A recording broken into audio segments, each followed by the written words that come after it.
amide is one of the strong bases.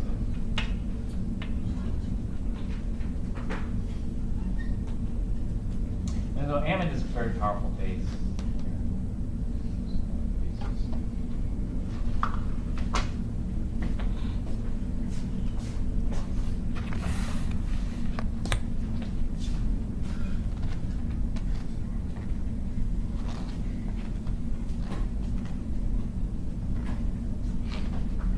So sodium ions are plus, amide ions are minus. So it works out nicely, plus minus. They're just going to form Na, NH2. This is solid, so we'll just put solid there. And a water is just H2O liquid.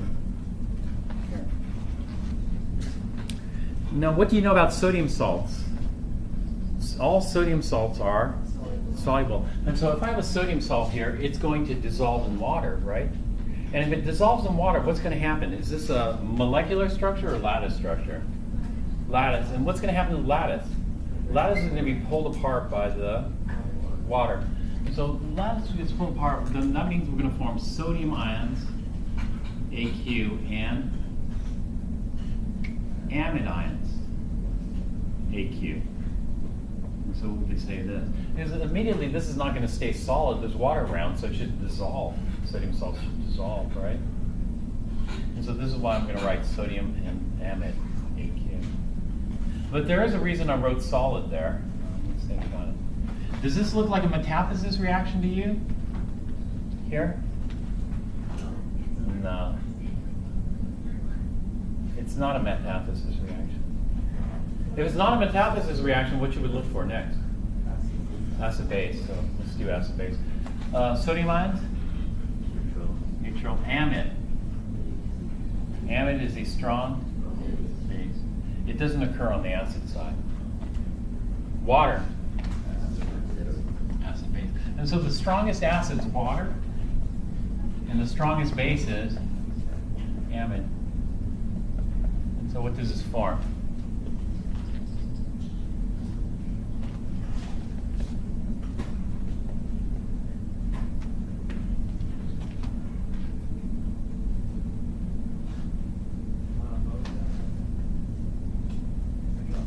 Yeah, so the acid loses hydrogen to form hydroxide, and amide gains the hydrogen, an H plus to form ammonia.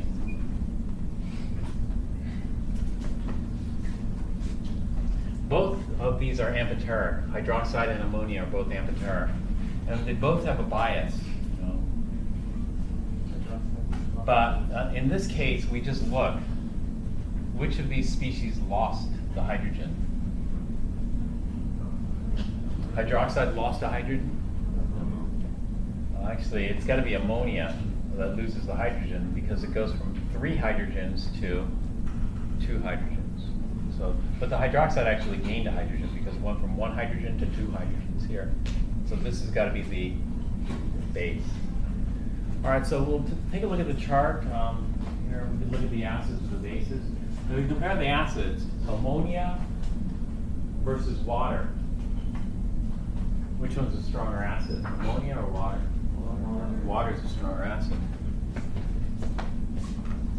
This is weak, and then the bases must follow. This has got to be a stronger base. Amide is a stronger base than hydroxide. Hydroxide is a weaker base. Amide is a stronger base than hydroxide. All right, so there's driving force here. There's driving force, so this means it's downhill, right? In other words, the amide will react with water to form hydroxide. Hydroxide's special. Do you know what's special about hydroxide? What's special about hydroxide is what you see the 2 lines here. Is it special because they drew 2 lines here to highlight the hydroxide? Is that the reason why it's special? It's just to emphasize it's special. Why did they isolate the hydroxide? Well, the reason they isolated the hydroxide, you don't want to read this, it explains it in here, but the reason they isolated the hydroxide is because hydroxide is the strongest base that can exist in water. Any other base is too strong to exist in water. Any other base is going to do just what this did here. Any other base will attack water, water being an acid in this case, to form hydroxide.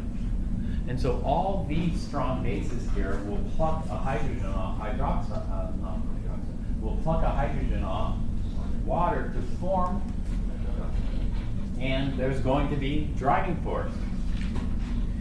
And so this is why I wrote sodium amide solid, because there's no such thing as sodium amide aqueous. Do you know why there's no such thing as sodium amide aqueous? Because amide will react with water to form hydroxide. So if I take my sodium amide and put it in water, I'm no longer going to have sodium amide. I'm going to have sodium, ammonia, and hydroxide. And so, but it's okay. We can put amide aqueous temporarily. You know, that's what would happen. The lattice would get broken apart, and then the amide would go on to react with the water. So think of this as happening in a couple of steps. And so those are Bronsted acid-base reactions. This is something we should consider as potential reactions here.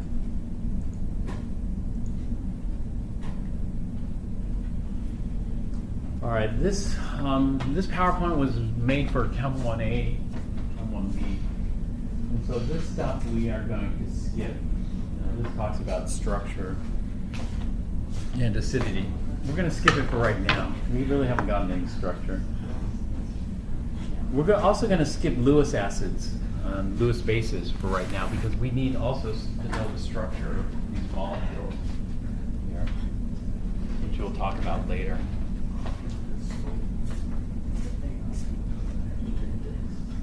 Identifying Lewis acids and bases. This is a Lewis acid-base reaction. You know, carbon dioxide is a Lewis acid. When we bubble this Lewis acid in water, then there's a reaction that occurs. That reaction forms carbonic acid.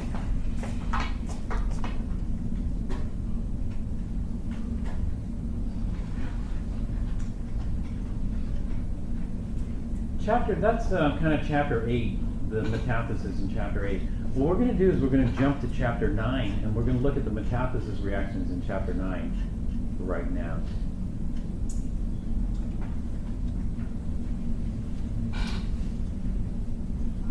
Looks like I got logged out again.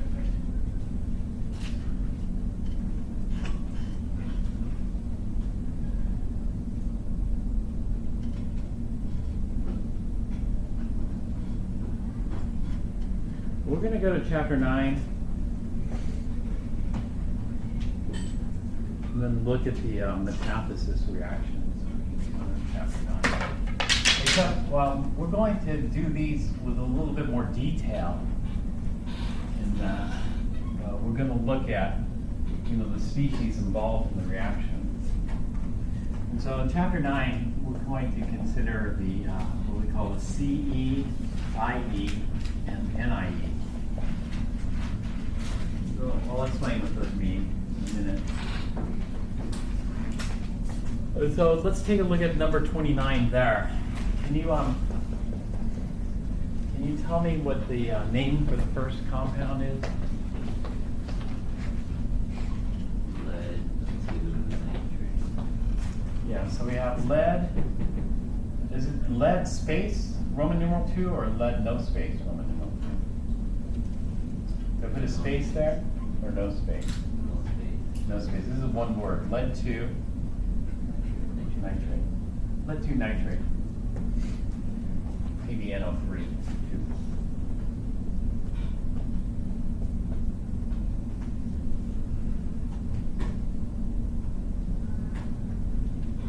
Plus, what's the other one called over there? Ki.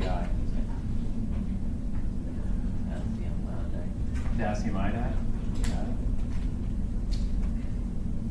Both of those are aqueous, but I get tired of writing AQ over and over again. So you don't have to write it, as long as you're consistent.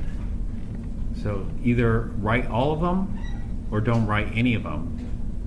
But don't do this halfway stuff where you write half of them and then start getting tired. You write them for the first half, but the second half you leave them off. No, that's not acceptable. Okay, what forms? So if we have lead 2 nitrate, we're going to form lead 2 iodide and potassium nitrate. So what's the formula for lead 2 iodide?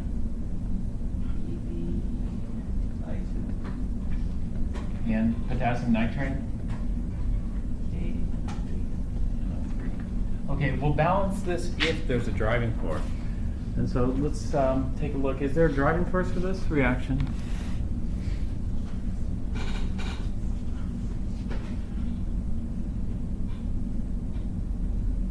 First we look for a precipitate, because this is, what type of reaction is this? Metathesis. So we look for a precipitate. Iodides are soluble, except for silver, lead, and mercury. So this is one of the exceptions. This is insoluble. All potassium salts and all nitrate salts are soluble, so nothing. So we have a driving force here. The driving force is precipitate. So we might as well balance this one. How can we balance this?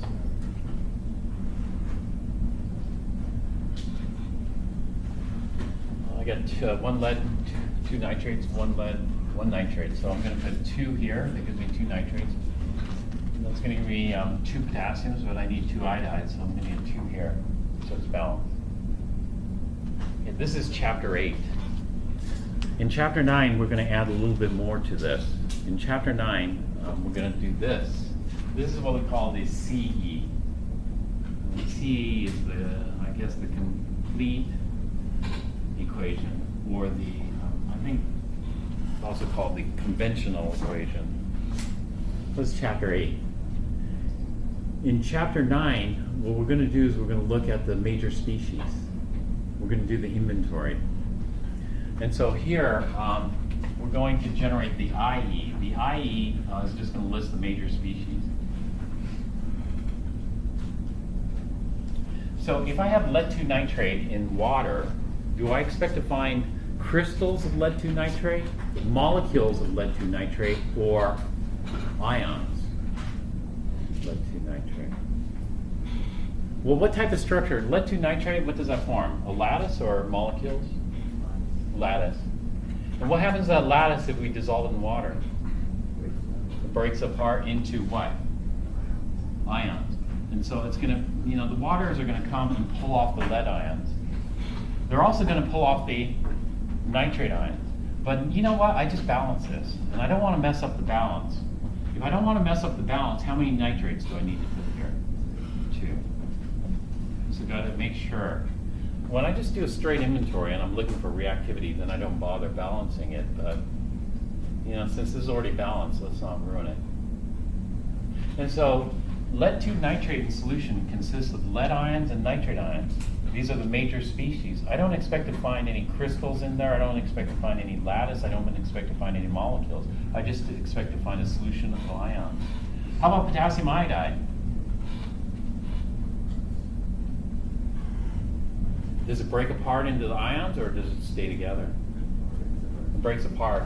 Now I don't want to mess up the balance, so I'm going to put 2 potassiums and 2 iodides, so everything stays balanced.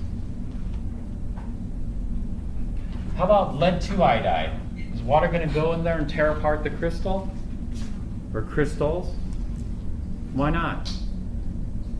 Why won't water go in? Because it's insoluble. That lattice must be too strong for water to come and pluck the ions off, right? And so what's going to happen with lead 2 iodide is nothing. Water is not capable of, maybe a little bit, because lead 2 iodide is not 100% insoluble. Maybe a tiny bit will break apart, but for sure the major species is going to be this. If we look at the solubility of lead 2 iodide, it was I think it was 13 milligrams per 100 milliliters per liter or something like that, I forgot. How about KNO3? It's going to be broken apart. 2 potassiums and 2 nitrates. Okay, so the way that we visualize this is this. if there's a beaker of solution here, and this beaker is labeled lead-2 nitrate, I don't expect to find any molecules or crystals or whatever else. I expect to find lead ions and nitrate ions floating around in this beaker. There's going to be a lot of water, of course. And likewise, if I have a beaker of potassium iodide, what are the major species I'm going to have? I'm not going to have molecules of potassium iodide. Instead, I'm going to have potassium ions and iodide ions. I'm not going to have crystals either. So, something like that. And these are going to be randomly moving around. And so what I'm going to do is I'm going to combine these two beakers. If I combine those two beakers, then I'm going to get what's called the reaction mixture. And so let's go ahead and combine those two beakers and let it react. And so the reaction mixture is going to contain lead ions and nitrate ions, potassium ions, and iodide ions.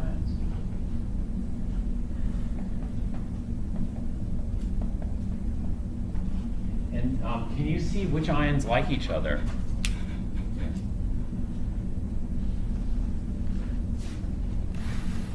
In other words, how about the lead and the nitrate? Well, the only way we're going to get the lead and nitrate to come together is to do what? The only way we can get the lead and nitrate to come together to form a lattice is to evaporate all the water. If we evaporated all the water here, then they're going to get closer and closer, and eventually they're going to be forced together. But only because we evaporated all the water. And so lead and nitrate is not a favorable ion combination, although it is favorable if we evaporate all the water. How about potassium and iodide? Potassium and iodide is the same situation. The only way we can bring those together is to evaporate all the water. But what about potassium and nitrate? No. What about lead and iodide? Yes, lead and iodide will react together.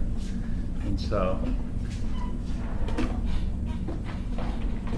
this lead and iodide is a favorable ion combination. And so what's going to happen here is the lead and the iodide will react. And that's going to form a lattice of solid PbI2. And then the potassiums and the nitrates do nothing. Just stay.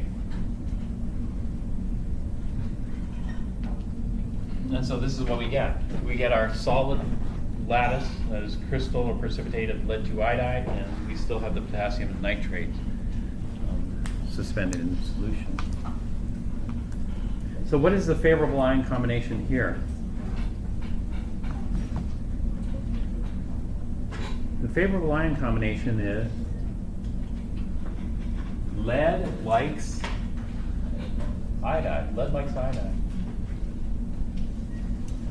If we look at this, did anything happen to the potassium ions? So we start off with potassium ions floating around in water, and we end up with potassium ions floating around in water. And so the potassium ions, nothing happens. The potassium ions stay floating around in water. Whereas the lead ions don't. The lead ions started off floating in water, and then they end up in the solids precipitated. What about the nitrate ions? Nitrate ions start off floating in water, and they end up floating in water. And so the iodides don't. The iodides start off floating in water, and then they end up in the precipitate. And so we're out of time, aren't we? These we call spectators. And so let me just write this really quick. I forgot about the time. If we eliminate the spectators, we end up with an NIE. And so the NIE is lead ions like iodide ions, lead ions like iodide ions, and they form PbI2 solid. So those are metathesis reaction. Our metathesis reaction being favorable ion combinations. So I'll stop here.